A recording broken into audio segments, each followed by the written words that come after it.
금년도 가을 특별 새벽 기도회에서는 순종, 하나님의 구원이 아래서 누리는 자유라고 하는 주제로 계속해서 하나님의 말씀을 이어가고 있습니다. 오늘은 창세기 4장 1절과 7절의 말씀을 중심으로 하나님의 말씀을 함께 상고해 보도록 하겠습니다. 불순종의 결과는 너무나 명확합니다. 그런데 어떤 불순종의 결과는 즉각적으로 눈에 띄기도 하지만 어떤 것은 즉각적으로 눈에 띄지 않기도 합니다. 그러나 씨를 뿌렸기 때문에 언젠가는 싹이 나고 언젠가는 열매를 거두게 됩니다. 그런데 많은 사람들이 순종을 해도 금방 이득이 나타나지 않고 불순종을 해도 금방 손해가 나지 않기 때문에 자꾸 사탄의 미혹에 빠지게 되게 됩니다. 그래서 잘못을 저지르면서도 적당히 살아도 괜찮아, 대충 해도 괜찮아, 아무렇지도 않아, 이렇게 말하는 말들에 귀가 솔깃해집니다. 오늘의 본문은 우리가 너무나 잘 알고 있는 가인과 아벨의 이야기입니다. 가인은 농부였고 아벨은 목자였는데 세월이 지난 이후에 가인은 땅의 소산으로 하나님께 제사를 드렸고 아벨은 양의 첫 새끼로 하나님께 제사를 드렸습니다. 그런데 4절로 5절의 말씀에 보게 되면 여호와께서 아벨과 그의 제물은 받으셨으나 가인과 그의 제물은 받지 아니하셨다, 이렇게 말씀하고 있습니다. 이 짧은 한 구절 속에서 우리는 하나님께서 모든 예배를 다 받아주시는 분이 아니고 모든 제물에 다 기뻐하시는 분이 아니라고 하는 것을 알 수 있게 됩니다. 사도행전에 보게 되면 초대교회의 아나니아와 삽비라는 땅을 팔아서 헌금을 하고도 저주를 받아 죽었습니다. 왜 이런 일들이 일어나게 되는 것입니다? 왜 이런 일들이 일어나는 것입니까? 첫 번째 이유는 누가 예배를 드리느냐의 문제입니다. 우리는 4절과 5절에서 하나님께서 아벨과 그의 제물은 받으시고 가인과 그의 제물은 받지 아니하셨다고 하는 말씀을 읽었습니다. 하나님께서는 아벨을 기뻐하셔서 그의 제물을 받으셨고 가인을 싫어하셔서 그의 제물을 받지 않으셨다는 것입니다. 이 말씀에서는 제사보다도 제물보다도 예배를 드리는 사람이 중요하다고 하는 사실을 알게 됩니다. 이사야서에서도 말씀합니다. 이사야 1장의 말씀을 함께 읽어보겠습니다. 여호와께서 말씀하시되 너희의 무수한 제물이 내게 무엇이 유익하뇨? 나는 순양의 번제와 살찐 짐승의 기름에 배불렀고 나는 수송아지나 어린 양이나 순염소의 피를 기뻐하지 아니하노라. 아멘. 하나님께서는 이런 말씀을 하시면서 헛된 제물을 다시 가져오지 말라, 성회와 아울러 악을 행하는 것을 내가 견디지 못하겠노라, 이렇게 또 말씀하셨습니다. 하나님의 말씀에 순종하지도 않으면서 하나님의 계명을 지키지도 아니하면서 세상에 나가서는 악행을 그치지도 아니하면서 예배하는 것을 내가 도무지 참지 못하겠다, 이렇게 말씀하신 것입니다. 불순종하고 거역하고 타락하고 손에 피가 가득한 채 드리는 예배는 받지 아니하신다고 말씀하고 있습니다. 오늘의 본문에 보게 되면 예배가 연락되지 못한 가인은 분하여 안색이 변하고 그 동생 아벨을 돌로 쳐 죽이게 되었습니다. 가인이 아벨을 죽이기 전에 하나님께서 말씀했습니다. 6절과 7절의 말씀 같이 보겠습니다. 내가 분하여 하면 어찌 됨이며 안색이 변하면 어찌 됨이냐. 내가 선을 행하면 어찌 낯을 들지 못하겠느냐. 선을 행하지 아니하면 죄가 문에 엎드려 있느니라. 아멘. 또 말씀하시기를 죄의 소원이 내게 있으나 너는 죄를 다스릴지니라. 이렇게 또 말씀하고 있습니다. 이 말씀이 하나님께서 가인에게 주시는 마지막 경고였습니다. 모든 불순종의 배후에는 사탄이 있습니다.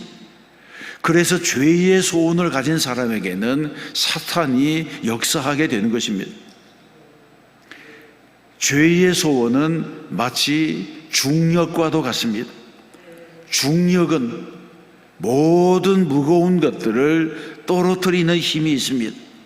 중력의 힘을 믿거나 믿지 아니하거나 건물 꼭대기에서 뛰어내리면 떨어지게 되어 있습니다.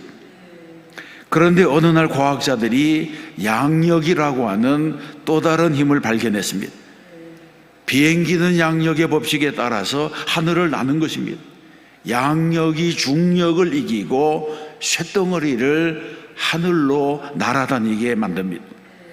그러나 만일 조종사가 비행기의 엔진을 꺼버리고 날개를 접어버리면 비행기는 다시 중력의 영향을 받아서 추락하고 마는 것입니다.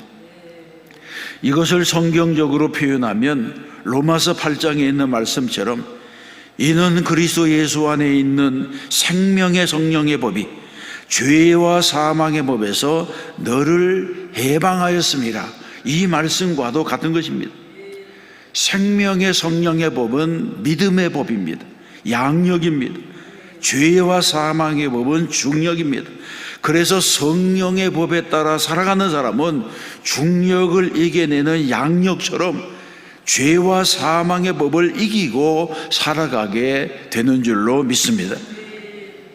가인은 하나님께서 너는 죄를 다스릴지라 이렇게 말씀하는 명령을 받았지만 불순종했기 때문에 결국에는 예배의 실패자가 되고 살인자가 되고 죄와 사망의 법에서 지배를 받는 사람이 되고 말았습니다. 불순종한 가인은 예배를 드리고도 버림받은 자가 되었다고 하는 것입니다. 예배가 연락되지 아니하는 두 번째 이유는 무엇으로 예배를 드리느냐의 문제입니다. 우리는 가인과 아벨이 모두가 예배자였다고 하는 것을 기억해야 됩니다. 가인이 우상을 숭배했거나 가인이 술집을 드나들었거나 환락가를 돌아다닌 그런 망나니가 아니었습니다. 둘 다 열심히 일해서 하나님 앞에 재물을 가지고 왔습니다. 아마 농사를 짓는 일이 목축을 하는 일보다는 훨씬 힘들었을 것 같습니다. 제가 선교지에 가서 목축을 하는 것을 보니까 목자들은 양들을 이끌고 나가서 좋은 풀밭에 풀어놓으면 양들은 그곳에서 마음껏 풀을 뜯습니다. 그러면 목자에게는 조금 쉬는 시간도 있습니다. 쉬어가면서도 양떼를 돌볼 수가 있습니다. 그러나 농사라고 하는 것은 노동 집약적인 일입니다. 목축보다는 훨씬 더 힘이 듭니다. 가인의 재물은 하나님이 저주하신 땅에서 땀을 흘리면서 수고해서 얻은 것입니다. 가인이 제사가 받아들이지 않아졌을 때에 얼마나 섭섭했겠습니까? 그러면 왜 하나님께서는 가인의 재물을 받지 아니하신 것입니까? 그것은 가인의 부모인 아담과 하와에게 답이 있습니다. 하나님이 창조하신 에덴 동산의 모든 피조물들은 나름대로 자기의 몸을 보호하는 것들이 있었습니다. 네 발 달린 짐승들에게는 털이 있었고 가죽이 있었고 물고기에게는 비늘이 있었고 새에게도 깃털이 있었습니다. 옷을 입은 짐승이 없었습니다. 모든 동물들에게는 옷이 필요하지 않았습니다. 아담과 하와도 마찬가지였습니다. 창세기 2장에 보게 되면 아담과 그의 아내 두 사람이 벌거벗었으나 부끄러워하지 아니하리라고 했습니다. 하나님께서 아담과 하와에게 옷이나 덮을 것을 주지 아니했지만 시편 8편 5절에 보게 되면 영화와 존귀로 관을 씌우셨다 이렇게 말씀합니다. 여기서 관을 씌우셨다고 하는 것은 에워쌌다고 하는 거나 둘러쌌다고 하는 의미가 있습니다. 벌거벗은 몸이 보이지 않을 정도로 영화와 존귀로 눈부시게 덮어주셨다고 하는 것입니다. 그래서 타락하기 전에는 부끄러움을 알지 못했습니다. 그런데 죄가 들어오자 하나님의 영광이 거두어지고 육신의 눈이 밝아지자 자기들이 벗은 줄을 알고 무화과 나무 잎을 엮어 치마로 삼았다 이렇게 말합니다. 아담과 하와는 불순종하는 순간 상황이 달라지게 되었습니다. 불순종하기 전에는 전적으로 하나님의 영에 의해서 지배를 받았지만 불순종하자 육체의 지배, 죄의 소욕의 지배를 받게 된 것입니다. 타락하기 전에는 하나님을 아는 지식으로 살아갔지만 타락하고 나자 옳고 그름을 선악간에 판단하는 이기적인 삶을 살게 된 것입니다. 그래서 나뭇잎으로 몸을 가려도 여전히 부끄러웠습니다. 이때 하나님께서 주신 것이 무엇입니까? 창세기 3장에 보게 되면 여호와 하나님이 아담과 그의 아내를 위하여 가죽옷을 지어 입히시니라 이렇게 말씀합니다. 죄를 지어서 부끄러워하는 아담과 하와에게 죄로 인한 수치를 가려주시려고 짐승을 잡아서 피를 흘리시고 그 가죽으로 죄를 가려주셨다는 것입니다. 이것이 바로 최초의 속죄의 제사였습니다. 구약의 모든 제사는 여기에서부터 출발하게 된 것입니다. 그렇습니다. 생명은 피에 있습니다. 피가 죄를 속합니다. 피 흘림이 없이는 사함이 없습니다. 그래서 죄의 값을 생명으로 대신한다고 하는 것이 바로 구약의 제사입니다. 하나님께서는 이미 아담과 하와에게 제사를 가르치셨습니다. 그런데 가인은 순종하지 아니하고 자기 방식대로 제물을 드린 것입니다. 영적인 방법에 따르지 아니하고 이성에 따라 행한 것입니다. 이것이 바로 하나님을 기쁘시게 하지 못한 행동이 되었습니다. 히브리서에서 뭐라고 말합니까? 히브리 11장의 말씀을 함께 읽어보겠습니다. 믿음으로 아벨은 가인보다 더 나은 제사를 하나님께 드림으로 의로운 자라 하시는 증거를 얻었으니 하나님이 그 예물에 대하여 증언하심이라. 그가 죽었으나 그 믿음으로써 지금도 말하느니라. 아멘. 이 말씀에 보게 되면 분명히 아벨에 드린 제사가 가인이 드린 제사보다 더 나은 것이라고 했습니다. 하나님이 그 예물에 대해서 증언하셨다고 말씀합니다. 우리는 아벨이 드린 제물이 첫 양의 새끼를 잡아 드린 번제와 같은 제사였다고 하는 것을 기억해야 됩니다. 그래서 아벨의 예배는 순종하여 믿음으로 드린 것이라고 말씀할 수가 있습니다. 히브리서에서는 아벨의 순종을 믿음과 동일하게 보셨습니다. 그러므로 참된 믿음은 순종하는 믿음이고 불순종은 불신앙과 같은 것이라고 하는 것을 말씀해 주고 있습니다.